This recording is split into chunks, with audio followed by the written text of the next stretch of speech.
সেই সময় আমরা আবারও আগুন সন্ত্রাস ও খুনের রাজনীতির ঘৃণ্য চিত্র দেখতে পাচ্ছি। আপনারা দেখেছেন নির্বাচন এলেই বিএনপি জামাতের নির্বাচন বিমুখ চরিত্র কিভাবে প্রকাশ হয়ে পড়ে। গণতান্ত্রিক রাজনৈতিক প্রক্রিয়ার বাইরে গিয়ে 2013-14 সালের মতো আবারও তারা অগ্নি সন্ত্রাসের পথ বেছে নিয়েছে। গতকাল শুক্রবার ঢাকার গোপীবাগে যশোর থেকে আসা বেনাপোল এক্সপ্রেস এই ট্রেনে নাশকতার যে আগুন জ্বলেছে তাতে মা ও তার শিশু সন্তান সহ চারটি তাজা প্রাণ ঝরে গেছে বিএনপি জামাতের নাশকতার এই আগুনে। আরও বেশ কয়েকজন দগ্ধ হয়ে হাসপাতালে চিকিৎসা নিচ্ছেন, যাদের অনেকের শ্বাসনালী পুড়ে গেছে। আমরা নিহতদের স্বজনদের প্রতি গভীর শোক ও সমবেদনা জানাচ্ছি এবং আহতদের দ্রুত আরোগ্য কামনা করছি। গতকাল ও আজকে এখন পর্যন্ত সন্ত্রাসী দল বিএনপি জামাত দেশের 20টিরও বেশি ভোট কেন্দ্রে আগুন দিয়ে পুড়িয়েছে। রাজবাড়ীর একটি স্কুলে পাহারায় থাকা গ্রাম পুলিশের একজন সদস্যকেও তারা হত্যা করেছে। রামুতে রাখাইন মন্দিরে গতকাল মধ্যরাতে আগুন দিয়েছে বিএনপি জামাতের লোকজন। ডেমরা ও কুমিল্লায় 2টি বাসে আগুন দিয়েছে তারা। ভোলাতে বেসরকারি হাসপাতালে হামলা ও ভাঙচুর করেছে। এই চিত্র শুধু গত 2 দিনের, এখন পর্যন্ত যা বললাম। নির্বাচন বিরোধিতা আর সন্ত্রাসের ইতিহাস বিএনপির ডিএনএতেই আছে। এ দফায় 28শে অক্টোবরের তাণ্ডব নিশ্চয়ই আপনাদের মনে আছে। তাদের কাজই হলো মানুষ হত্যা করা, বাস ট্রেনে আগুন লাগানো, রেল লাইন উপড়ে ফেলা এবং দেশের সম্পদ ধ্বংস করা, বোমা বিস্ফোরণ করা, মানুষকে হত্যা করা। 28শে অক্টোবরের পর থেকে আজকে পর্যন্ত বিএনপি জামাতের আগুন সন্ত্রাসে যে ধরনের ক্ষতির সম্মুখীন হয়েছেন বিভিন্ন মানুষ এবং রাষ্ট্রের সম্পদ, ব্যক্তিগত সম্পদ, তার একটি পরিসংখ্যান আমি তুলে ধরতে চাই আপনাদের সামনে। 658টিরও বেশি যাত্রীবাহী বাসে আগুন লাগানো হয়েছে এবং যানবাহন ভাঙচুর করা হয়েছে।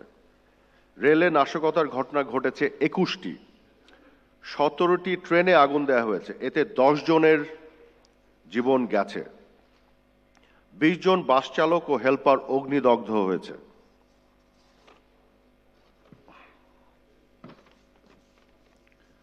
কমপক্ষে 4 শতাধিক বোমা ও ককটেল হামলা করা হয়েছে। 150 জন পুলিশ সদস্য আহত হয়েছে এবং একজন পুলিশ কর্মকর্তাকে তারা হত্যা করেছে। অর্ধ শতাধিক সাংবাদিকদের উপর হামলা করা হয়েছে।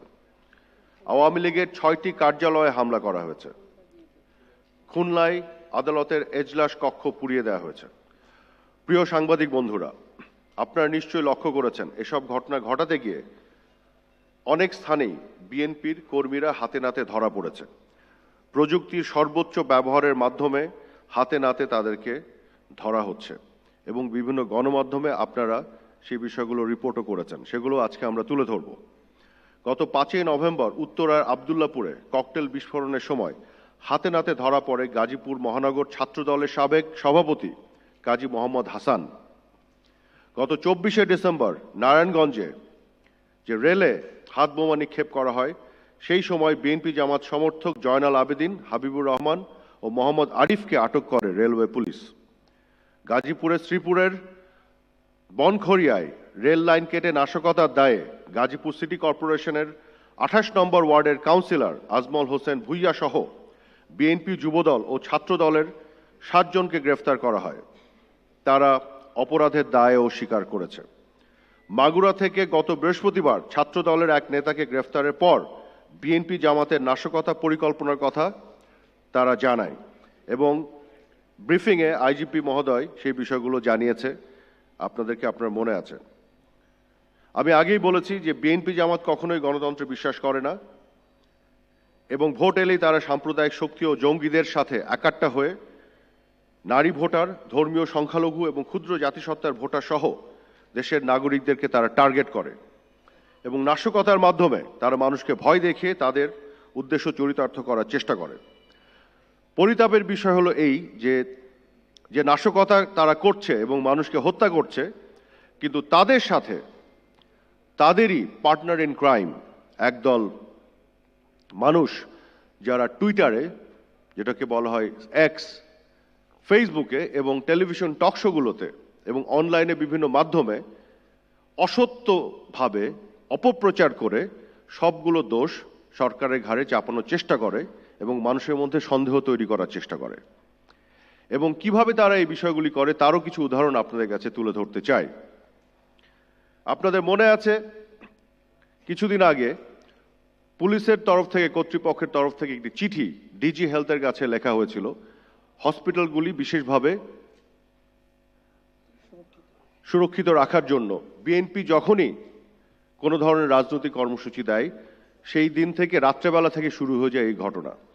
তো পুলিশ সাধারণত তাদের সেকেন্ড লাইন অফ ডিফেন্স হিসেবে তারা মাথায় রাখে যে কিভাবে হাসপাতালগুলি ব্যবস্থা থাকে, হসপিটালগুলি তাহলে যেখানে পুলিশ কোনোভাবে ম্যানেজ করতে পারে না, যেহেতু তারা চোরাগুপ্তা হামলা চালায়, সেখানে আহতদেরকে তাড়াতাড়ি যাতে স্বাস্থ্য সেবাটা দেওয়া যায়। সেই চিঠিকে তারা সামাজিক যোগাযোগ মাধ্যমে এনে বলার চেষ্টা করেছে যে পুলিশ আগে থেকে কিভাবে জানলো। আমরা যখন বলেছি এটা তো গোটা বাংলাদেশের মানুষ জানে, আজকে হরতাল ডেকেছে বিএনপি, রাত্রে থেকেই অগ্নিসংযোগ শুরু হবে, কাজে এই প্রিপারেশন থাকাটা তো খুবই স্বাভাবিক। আপনাদের মনে আছে এক ব্যক্তি আগুন লাগাতে গিয়ে হাতে নাতে ধরা পড়েছে এবং ক্যামেরাতে এসেছে এবং সে ভেস্ট পরেছিল, এবং আরেক ব্যক্তি দূর থেকে তাকে দেখে ভিডিওতে সে বলছে যে পুলিশের লোক আগুন লাগাচ্ছে। সাথে সাথে সোশ্যাল মিডিয়াতে এই বক্তব্যটি ছড়িয়ে দেওয়া হলো। পরবর্তীতে আমরা কি দেখলাম যে ভেস্ট পরা ছিল ঠিকই, কিন্তু সেটি পুলিশের ভেস্ট না, প্রেস লেখা ভেস্ট পরা ছিল। এবং তারপর কি দেখলাম, এই ভেস্ট পরা যে আগুন লাগাচ্ছিল তার চেহারা যখন জুম করে কাছে এনে পরীক্ষা করা হলো, দেখা গেল তার নাম হচ্ছে রবিউল ইসলাম নয়ন, যুবদলের কর্মী, যে 2013 সালেও অগ্নিসংযোগের দায় তার আছে এবং তার বিরুদ্ধে মামলা আছে। তো এইভাবে প্রতিটি হামলার ক্ষেত্রে যখনই প্রযুক্তির ব্যবহার করা হচ্ছে, যখনই যে ধরা পড়ছে, পরিষ্কারভাবে ধরা পড়ছে, হয় স্বেচ্ছাসেবক দল, নয় ছাত্রদল, নয় যুবদল, অথবা বিএনপির কোনো না কোনো পর্যায়ের নেতা বা কর্মীরা। এবং তারা অনেকেই ধরা পড়ার পরে স্বীকারোক্তিমূলক জবানবন্দিও দিচ্ছে।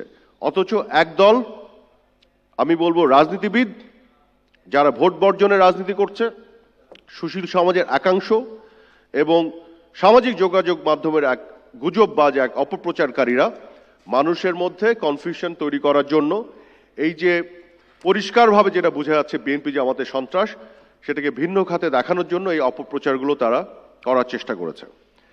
এমনকি গতকাল যে ঘটনা ঘটেছে সেই বিষয়ে আপনাদেরকে আমরা একটি লিখিতভাবে একটি কাগজ আপনাদেরকে আমরা দিয়ে দিচ্ছি, যেখানে আপনারা পরিষ্কারভাবে দেখবেন যে কিভাবে বিএনপির লোকজন ধরা পড়ার পরে যে আলামতের ভিত্তিতে তাদেরকে ধরা হয়েছে এবং ধরা পড়ার পরে তারা স্বীকারোক্তিমূলক জবানবন্দি দিয়েছে এবং স্বীকার করছে যে পরিকল্পনাগুলো কিভাবে করা হয়েছে, কোথা থেকে নির্দেশ এসছে, কেন তারা এই কাজগুলি করছে। বিএনপি ভোট বর্জনের রাজনীতি করছে, তারা বলছে যে মানুষ যাতে ভোট দিতে না যায়। এখন তারা ভোট বর্জন করেছে, তাদের যদি সে আস্থা থাকে যে মানুষ ভোট দিবে না, কেন বিএনপি বর্জন করেছে বলে, সে আস্থা থাকলে তাদের তো লিফলেট বিতরণ করার প্রয়োজন নাই, তাদের তো হরতাল দেওয়ার দরকার নাই। ভোটের দিনে মানুষ তো এমনি ভোট বর্জন করবে তাদের কথা অনুযায়ী। তার মানে তারা নিজেরাও বিশ্বাস করে না যে মানুষ ভোট বর্জন করবে। যেহেতু তারা এটা বিশ্বাস করে না, সেই জন্য প্রথমে তারা লিফলেট বিতরণ করেছে, তারপরে তারা হরতালে ডাক দিয়েছে এবং আবার নতুন করে নাশকতার মাধ্যমে মানুষকে অগ্নিদগ্ধ করে পুড়িয়ে ফেলার মাধ্যমে ভয় দেখানোর চেষ্টা করছে, হুমকি দিচ্ছে যেন মানুষ ভোট দিতে না আসে। আমি কতগুলো আপনাদের গণমাধ্যমের রিপোর্ট তুলে ধরতে চাই, এখানে আমার কাছে আছে। ঢাকা ট্রিবিউনে আমরা এখানে দেখছি যে গোপীবাগের ট্রেন ফায়ারে এখানে বিএনপি লিডার নবিউল্লাহ, গতকাল যেটা ঘটেছে, সহ নবিউল্লাহ সহ 6 জন অ্যারেস্ট হয়েছে। এবং নিউ এজে এটা রিপোর্টটা আসছে, বেনাপোল এক্সপ্রেসের ঘটনাটা যেটা বলছি। গাজীপুরে যে রেল লাইনে নাশকতা হয়েছে, এখানে বিএনপি 7 জন নেতাকর্মী গ্রেফতার হয়েছে কংক্রিট এভিডেন্সের ভিত্তিতে। দৈনিক বাংলা রিপোর্ট। বিডি নিউজ 24, ফেনীতে অটোরিকশায় আগুন, নাশকতার প্রস্তুতিকালে 2 জন বিএনপি নেতা হাতে নাতে আটক। হাতে নাতে বিএনপি নেতা আটক। আরো রিপোর্ট দিতে পারি, আব্দুল্লাহপুরে বাসে আগুন দিতে গিয়ে ছাত্রদল নেতা ধরা পড়েছে। হাতে নাতে ধরা পড়ার রিপোর্ট কিন্তু এগুলো। গাড়িতে আগুন ধরানোর সময় পেট্রোল ও লাইটার সহ ধরা 2 বিএনপি নেতা, নিউজ বাংলা রিপোর্ট। হাতে নাতে ধরা পড়া রিপোর্ট। শুধু প্রযুক্তির সাহায্যে পরবর্তীতে তাদেরকে ধরা হচ্ছে বিষয়টি এরকম নয়, বা পুলিশ ধরার পরে স্বীকারোক্তিমূলক জবানবন্দি দিয়েছে বিষয়টি এরকম নয়। হাতে নাতে যারা ধরা পড়ছে তারাও সবাই বিএনপির কোনো না কোনো স্তরের নেতা এবং কর্মী। বাসে আগুন দেওয়ার সময় ছাত্রদল নেতা আটক, বাংলা ট্রিবিউন।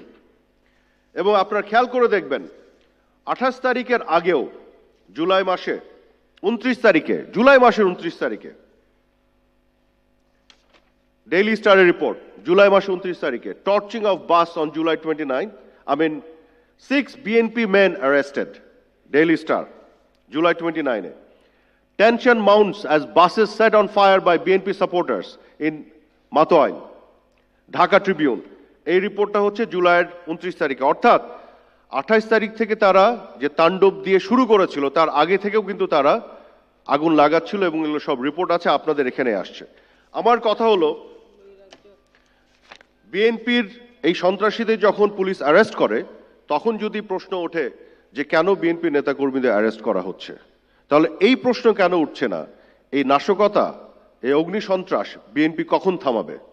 আমরা কেন বলছি দুর্বৃত্তরা এই কাজ করছে? এটা তো বিএনপি জামাতের দুর্বৃত্তরা এই কাজ করছে, এটা তো প্রমাণ সহ আছে।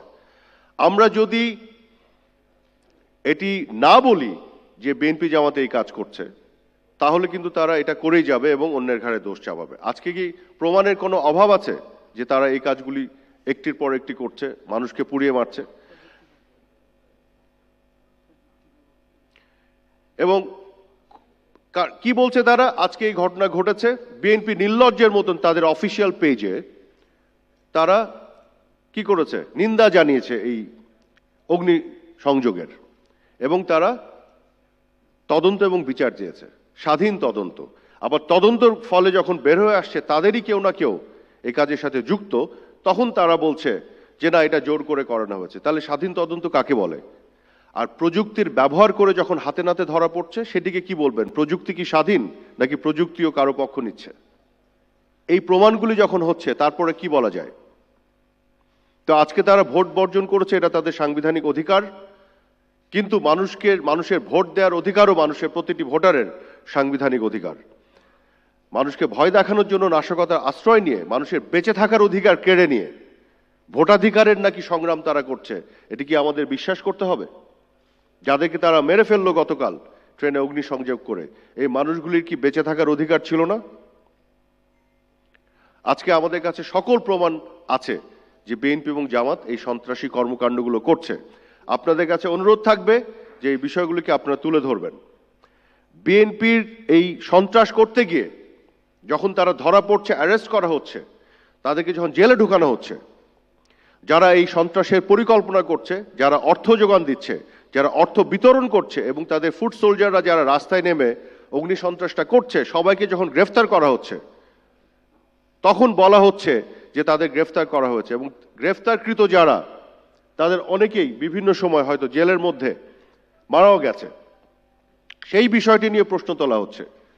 কিন্তু তাদের এই সন্ত্রাসের ফলে সাধারণ মানুষ, ইনোসেন্ট মানুষ যাদেরকে হত্যা করা হচ্ছে, সেই হত্যাকাণ্ড নিয়ে বিএনপিকে প্রশ্ন করার হচ্ছে না কেন? সেই প্রশ্নটি তোলা দরকার। আজকে নির্বাচন হচ্ছে, তারা তো নির্বাচনে আসতেই পারত। নির্বাচনে না এসে তারা নির্বাচনকে নিয়ে প্রশ্ন কিভাবে তুলতে পারে?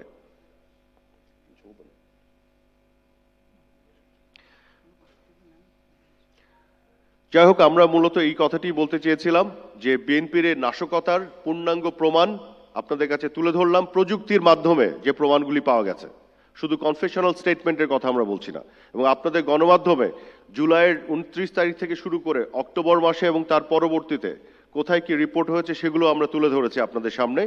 এর মাধ্যমে আমরা বলতে চাই, টেলিভিশন টক শোতে এবং সামাজিক যোগাযোগ মাধ্যমে যারা বলবে এই আগুন কে লাগিয়েছে আমরা বুঝতে পারছি না, আমরা স্বাধীন তদন্ত চাই বলে মানুষের চিন্তাকে অন্য খাতে যারা নিতে চাবে, তারাও ইকুয়ালি ক্রিমিনাল বা দোষী এবং দায়ী, এই কথাটি আমরা বলতে চাই। কারণ সন্ত্রাসীদেরকে তারা ডিফেন্ড করার চেষ্টা করে তাদের এই ধরনের কুতর্ক এবং কুযুক্তির মাধ্যমে।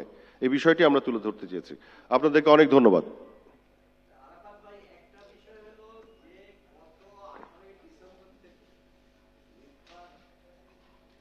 আরাফাত ভাই, যে গত 18ই ডিসেম্বর থেকে নির্বাচন কমিশন থেকে একটা নিষেধাজ্ঞা স্বরাষ্ট্র মন্ত্রণালয় তথা সরকারের কাছে পাঠানো হয়েছে যে এরপরে 18 তারিখের থেকে যদি কেউ নির্বাচন বিরোধী কোনো কর্মকাণ্ড করে, প্রচার প্রচারণা করে, তার বিরুদ্ধে ব্যবস্থা নিতে। এটা কিন্তু নির্বাচন কমিশন থেকে বলা হয়েছে, কিন্তু আমরা দেখছি কি তারপরে থেকেই সেখানে এই যে বিভিন্ন সরকার বিরোধী যারা নাকি নির্বাচন বর্জন করেছে তারা মিছিল, মিটিং এবং প্রোপাগান্ডা, উস্কানিমূলক বক্তব্য দিয়েই যাচ্ছে, যাতে করে তাদের নেতাকর্মীরা আরো উদ্বুদ্ধ হয়ে হয়তো এইসব সন্ত্রাসী কর্মকাণ্ডে এগিয়ে চলছে।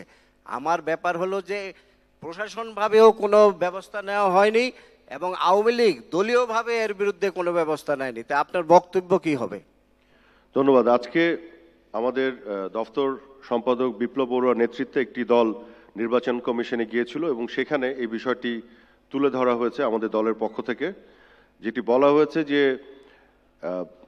নির্বাচনকে সংগঠন করা এটা সাংবিধানিক বাধ্যবাধকতা, এটি ঘটতে হবে, হতে হবে, নির্বাচন কমিশন এটি দায়ী। কাজে নির্বাচনকে বাধাগ্রস্ত যারা করবে তারা সংবিধানের বিরুদ্ধে কাজ করছে, আইনের বিরুদ্ধে কাজ করছে। কাজে তাদের ব্যাপারে আইনানুগ ব্যবস্থা নেওয়া বাঞ্ছনীয়। আমরা দলের পক্ষ থেকে এই বিষয়টি তুলে ধরেছি। বিপ্লব বড়ুয়ার নেতৃত্বে আমাদের একটি ডেলিগেশন গিয়েছিল এবং আমরা বলেছি যে যারা কোনো না কোনোভাবে যে কোনো কার্যক্রমের মাধ্যমে নির্বাচনকে বাধা দেওয়ার চেষ্টা করবে তাদের বিরুদ্ধে যাতে আইনানুগ শক্ত ব্যবস্থা নেওয়া হয়, কারণ এদেশে সংবিধান এবং আইন সেটি বলে।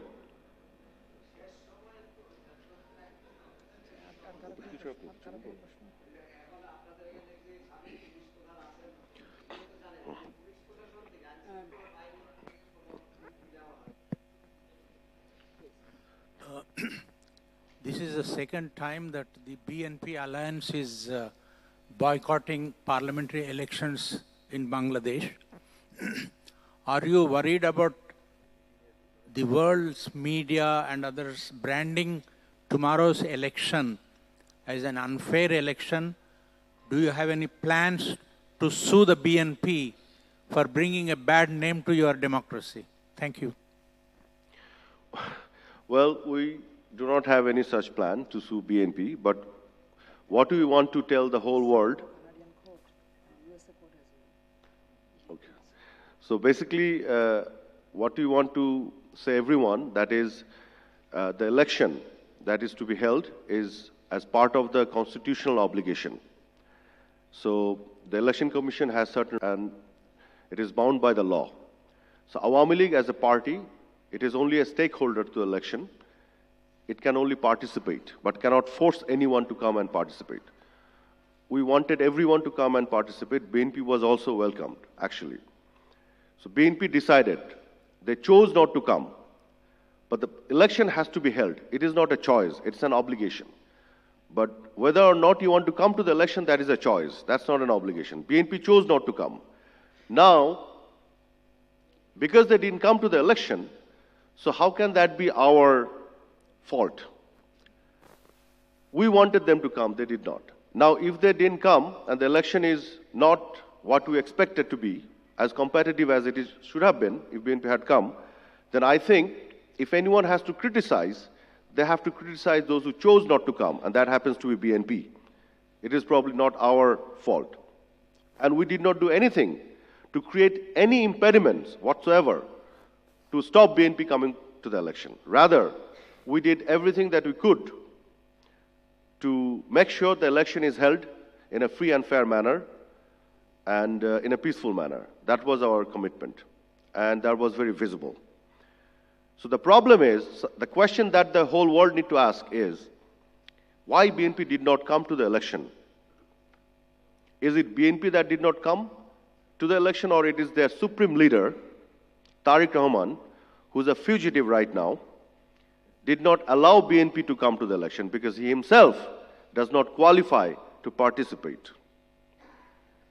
So he probably did not take the risk of allowing BNP to come to the election and lose in the election, going to the parliament as an opposition, and eventually lose his control over BNP as a leader. So this is the question that the whole world need to ask BNP and their leader. Thank you. May I supplement? Actually, BNP was sued in a Canadian court. There is a BNP activist who sought political asylum in Canada, and the Federal Court of Canada said that BNP is a terrorist party, and the person, the petitioner, he belongs to BNP. So, a member from a terrorist group can't be given asylum in Canada. This for your information only. Thank you. আমার নাম মহসিন, আমি এটি নিউজে কাজ করি। আরফত ভাইয়ের কাছে একটা প্রশ্ন যে আপনি যতগুলো ঘটনার কথা বললেন সবগুলোর পেছনেই বিএনপির জড়িত সেই ধরনের প্রমাণের কথা বললেন, পত্রিকা রিপোর্টের কথা বললেন, তথা কানাডার কোর্টের কথা বলছিলেন। তো বাংলাদেশেও তো কোর্ট আছে, সেখানে যেহেতু এই ধরনের ঘটনা ঘটছে, সন্ত্রাসী কার্যক্রম হচ্ছে, নিশ্চয়ই প্রত্যেকটি ঘটনা কিন্তু সন্ত্রাসী কার্যক্রম। তো সুপিরিয়র রেসপন্সিবিলিটি হিসেবে বিএনপিকে দায়ী করে, মানে বিএনপিকে সন্ত্রাসী সংগঠন হিসেবে ঘোষণা করার জন্য আওয়ামী লীগ পার্টিগতভাবে কোনো উদ্যোগ নেবে কিনা, কিংবা কোর্টে কোনো মামলার উদ্যোগ নেবে কিনা? ধন্যবাদ। আপনারা দেখেছেন যে বিএনপির ভিতর থেকে যারা, যে ইন্ডিভিজুয়ালরা এই নাশকতার সাথে যুক্ত ছিল, তাদের বিপক্ষে কিন্তু আইনি ব্যবস্থা নেওয়া হয়েছে। এবং অতীতেও তারা যখন এই ঘটনাগুলো ঘটিয়েছিল, অনেকে কিন্তু এসে বলেছে তারা যারা নাশকতা করছে তাহলে আইনিভাবে ব্যবস্থা নিয়ে কেন তাদের সাজা দেওয়া হয় না। টেলিভিশন টকশোগুলোতে অনেকে সব কথা বলেছে, কলাম লিখেছে। আবার যখন আইনি পদক্ষেপের মাধ্যমে তাদেরকে সাজা দেওয়া হচ্ছে, তখন এসে বলা হচ্ছে যে তড়িঘড়ি করে সাজা দিয়ে দেওয়া হচ্ছে। কেন দেওয়া হচ্ছে? তো আইন তার নিজস্ব গতিতে চলছে এবং চলবে, এবং আমরা যারা এটার সাথে সম্পৃক্ত তাদের ব্যাপারে আমি মনে করি আইনের মতন করে ব্যবস্থা নেবে। কিন্তু বিএনপিকে সংগঠন হিসেবে আমরা এখন পর্যন্ত এরকম কোনো সিদ্ধান্ত আমাদের নাই দল থেকে বা সরকার থেকে। কিন্তু ইলেকশন কমিশন স্বাধীনভাবে তারা তাদের মতন সিদ্ধান্ত নিতে পারে। যেহেতু তারা বাধার সম্মুখীন হচ্ছে, নাশকতার মাধ্যমে একটা সাংবিধানিক কার্যক্রম যেটি নির্বাচন, সেটিকে বাধা দেওয়ার চেষ্টা করা হচ্ছে, ইলেকশন কমিশন স্বাধীনভাবে তার মতন করে সেই ঘোষণাটি দিতে পারে। সেটি আমাদের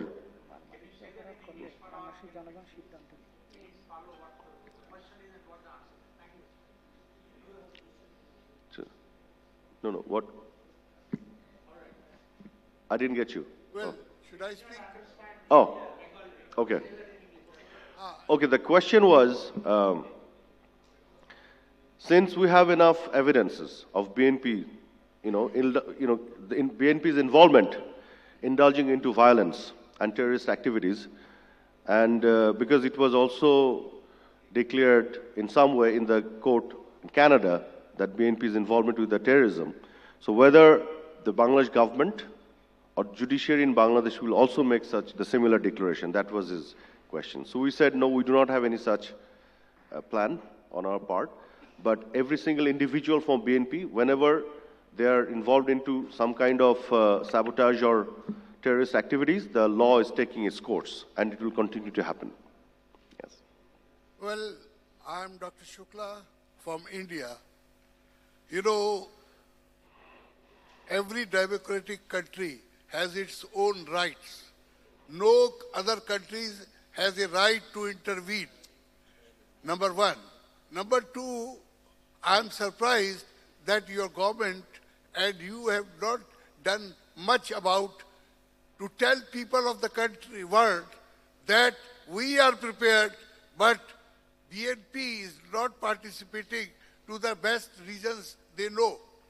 So it will be good, though they are trying to malign your position, but I'm sure people of Bangladesh will support you and will see that the government headed by Hasina ji will have an opportunity to clarify that no other country has a right to intervene or to teach democracy, because democracy is within the heart of people.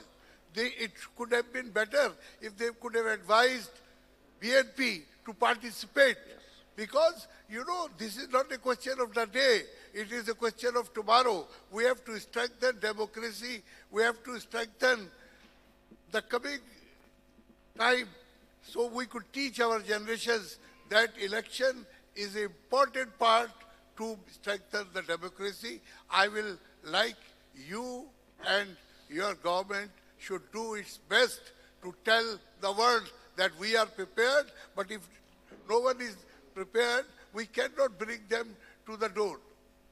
So please, I'll be happy if you could do much more. And for tomorrow, I am sure your party must be doing well to ensure that more and more participation takes place, so the world people could understand what democracy is in Bangladesh. With these words, once again, I thank you. Thank you. Thank you very much. Well, actually, you're right. I agree with you. Sometimes what we see is a projection of one-sided news in some media, unfortunately. Or the discussions are made in a manner as if, the entire context is not presented. So basically, what is happening here, some people try to say that it is an one-sided election that is going to happen. But election cannot be one-sided. It's an election open for all. So those who are boycotting the election, they are boycotting it one-sidedly and voluntarily and single-handedly. Right? So election, something which is open for all, cannot be one-sided. Just because, one of the parties decided not to come to the election. This is number one. Secondly, we have seen some diplomats or, some of our friends abroad or some media even talk about the police crackdown onto BNP on 27th October and onward. And they also say the police crackdown on BNP ahead of election. So, interestingly, BNP never got into the process, electoral process. So there's no election ahead of BNP. So it is a lie to say the police crackdown on BNP ahead of election. The election was ahead of 27 registered political party, those who are into this process, and there's no police crackdown on them. Because BNP was indulging into violence from 28 onward and involved into arson attack, attacking the residence of the Chief Justice and those kind of stuff, that's why the law took its course. And you're interpreting that as a crackdown on the part of the police, setting fire on ambulances, hospitals, attacking the hospitals. Those kind of terrorist activities were done by BNP. So this information is missing, what BNP has done, but how many of them were arrested, that has been highlighted. So it's a partial truth. And a party that never got into the electoral process, how the election is ahead of them? How can there be a pre-election environment for them that exists? So one of my friends abroad asking me that the pre-election environment is a bit complicated. I said there's no pre-election environment for BNP because they never got into the electoral process. If BNP had gotten into the electoral process, if they were out on the street for the election campaign asking votes, then there would be nothing like that that you see. But they never did that. What they did, they were up to killing the police, injuring them, attacking the residents of the Chief Justice, attacking the ambulances, attacking the hospitals. Those are the things they did. This is as simple as that. So I'd like to request you as well, and friends like you, to tell the whole world on our behalf that to show the whole picture, not the partial picture.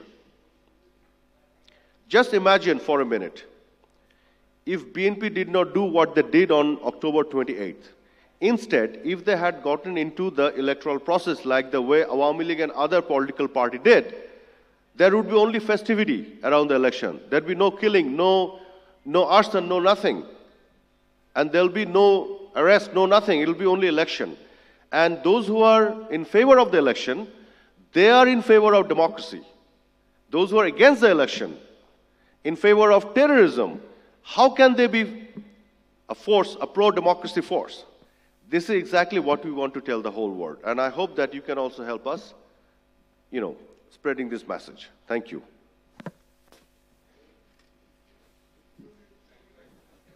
Thank you.